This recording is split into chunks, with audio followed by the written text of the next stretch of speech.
Bonjour, je m'appelle Rassoul Nzatouf Bernard, un simple citoyen malgache. Je me permets de me faire porte-parole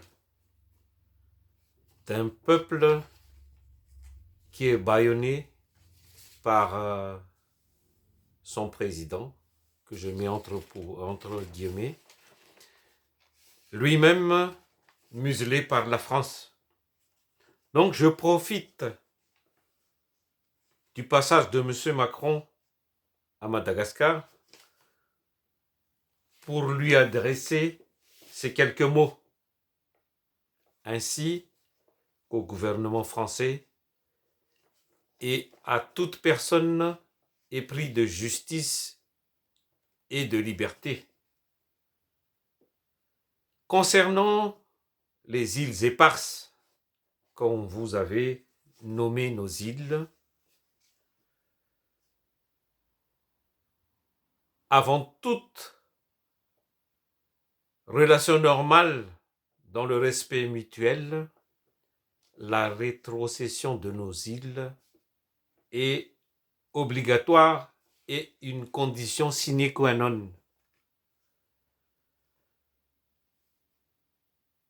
Monsieur Macron, il y a une célèbre expression dans la Bible: rendre à César ce qui est à César. Rendez aux Malgaches les îles que vous avez annexées illégalement aux Malgaches. Vous ne serez jamais le bienvenu chez nous. Sur notre île, une terre sacrée qui n'est ni à vendre, ni à louer, que nous avons depuis toujours défendue, même au prix de notre vie, et que nous défendrons à jamais. Un petit rappel historique. Madagascar a été annexé par la France de force et devenue colonie française le 6 août 1896. Grâce à notre lutte de libération effectuée par nos héros résistants, Madagascar a obtenu son indépendance le 26 juin 1960. Mais le 1er avril, 2 mois avant cette indépendance, un 1er avril qui n'était pas du tout un poisson d'avril, par décret numéro 60-555 du 1er avril 1960, le général de Gaulle a annexé de nouveau toutes les îles autour de Madagascar. Des îles qui devraient faire partie intégrante de Madagascar, d'après les lois internationales, à l'acquisition de notre indépendance. Et une résolution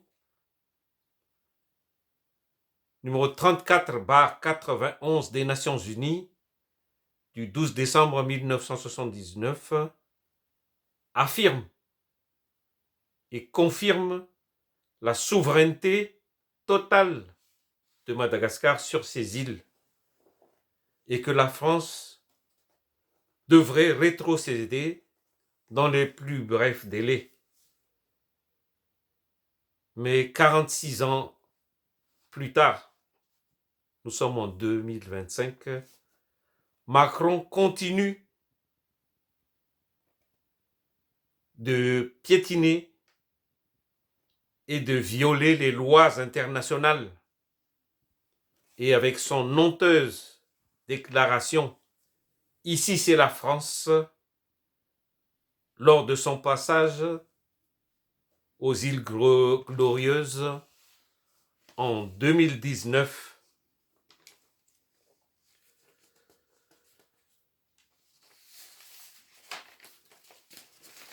Donc, depuis ces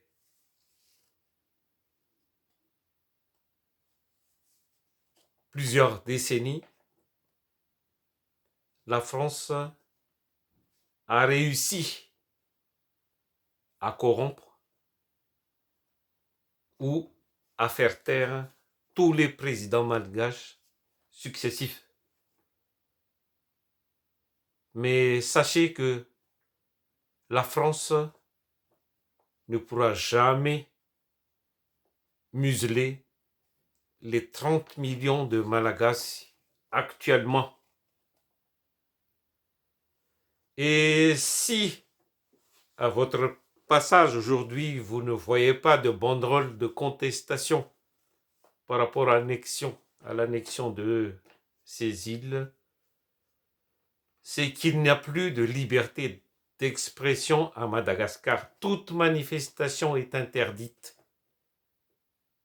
et réprimée avec une violence policière sans égale, avec des arrestations et des emprisonnements arbitraires. Vraiment contraire aux droits de l'homme.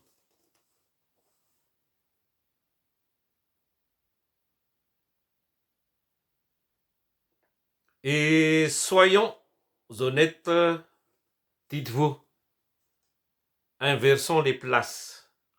Si Madagascar était à la place de la France aujourd'hui, il y aurait des millions de manifestants contre l'annexion illégale. Et arrêtez de profiter de la faiblesse des autres.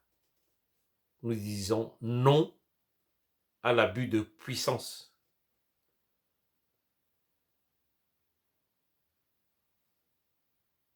Vous n'arrêtez pas de rabâcher la pauvreté. Mais si la France, si Madagascar est arrivé à cette terrible situation, un pays si riche devenu le plus pauvre du monde,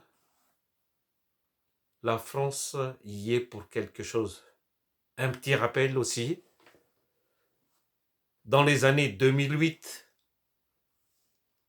juste avant le coup d'État fatal que vous avez perpétré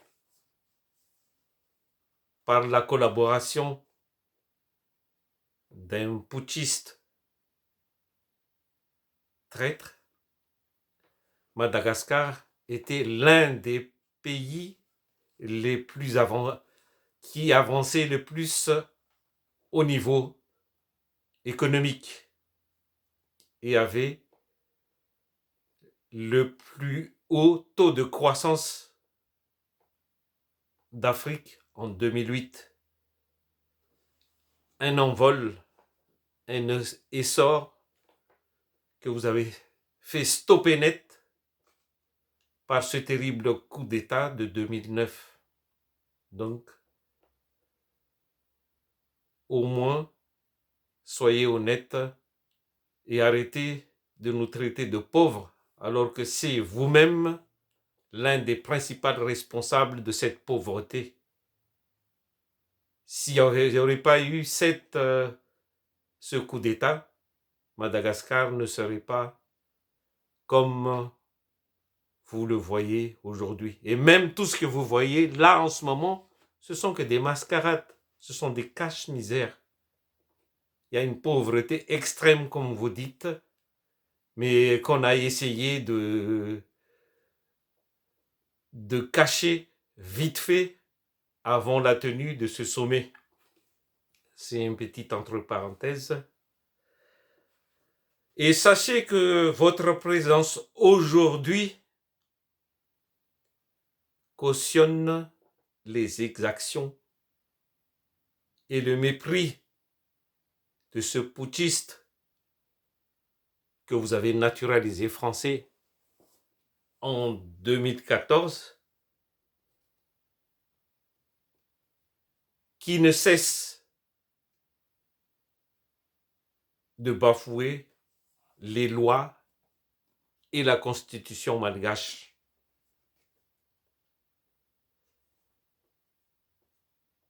C'est vraiment honteuse votre silence par rapport aux violations des droits de l'homme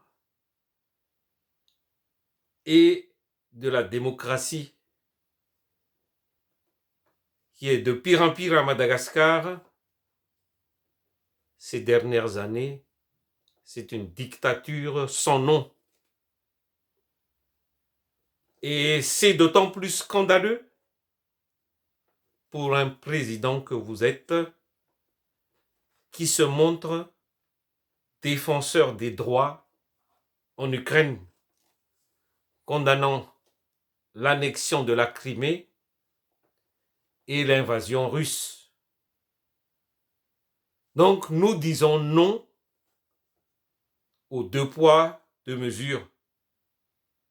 Madagascar et l'Ukraine sont 2 pays indépendants et qui ont les mêmes droits et qui ont le droit d'être traités de la même façon.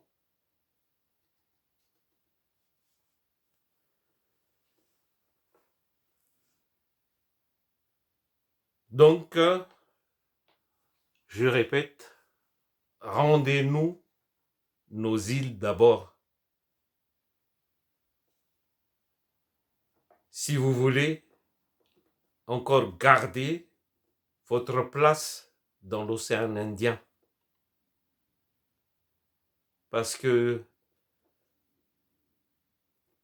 le temps des dictateurs que vous mettez en place et que vous soutenez est révolu.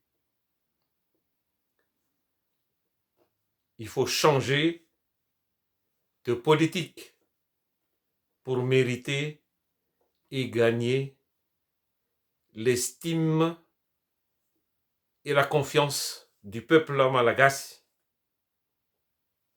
Et notre future et nouvelle relation d'égal à égal en dépendra. Soyez-en sûrs. L'émancipation de l'Afrique est en marche et Madagascar avec.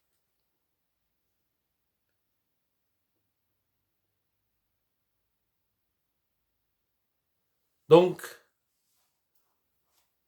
vous devez tenir compte du peuple souverain malagasy. C'est fini les petits dictateurs, les pions que vous soutenez comme ça. Vous parlez de dialogue entre 2 présidents souverainement élus lors d'un petit interview à une chaîne de télé. Mais peut-être vous avez été élu souverainement, et encore. Mais le pion que vous soutenez en ce moment n'a jamais été élu souverainement.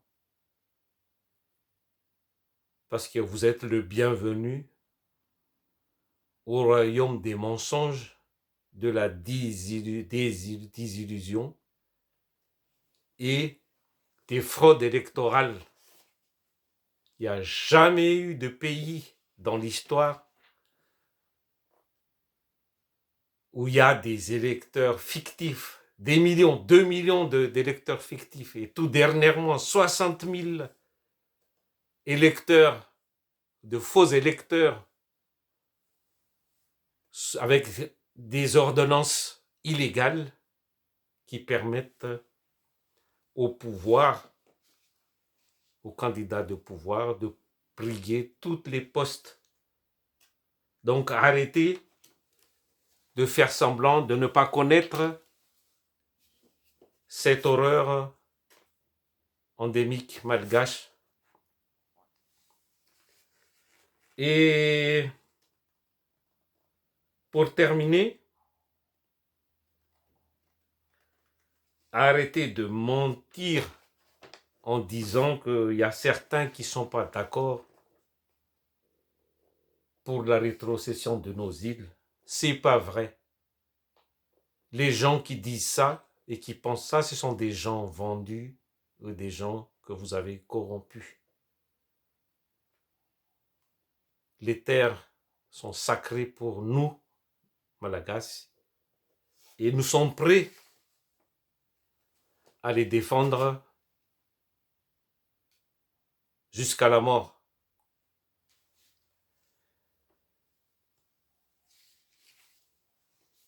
Au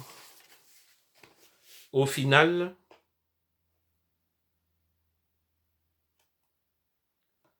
vous parlez et vous insinuez une commission mixte, c'est-à-dire une cogestion. Pas question. Même pas dans vos rêves. Parce que on n'a rien à gérer ensemble. On est d'abord propriétaire. Après, si on veut coopérer avec qui que ce soit, avec la France, bien sûr, c'est possible. Mais c'est nous qui décidons de tout. Vous parlez de décider ensemble. Est-ce qu'il y a quelque chose que la France accepte bien qu'un pays tiers, exemple Madagascar, rentre dans la vie des Français ou dans la souveraineté française?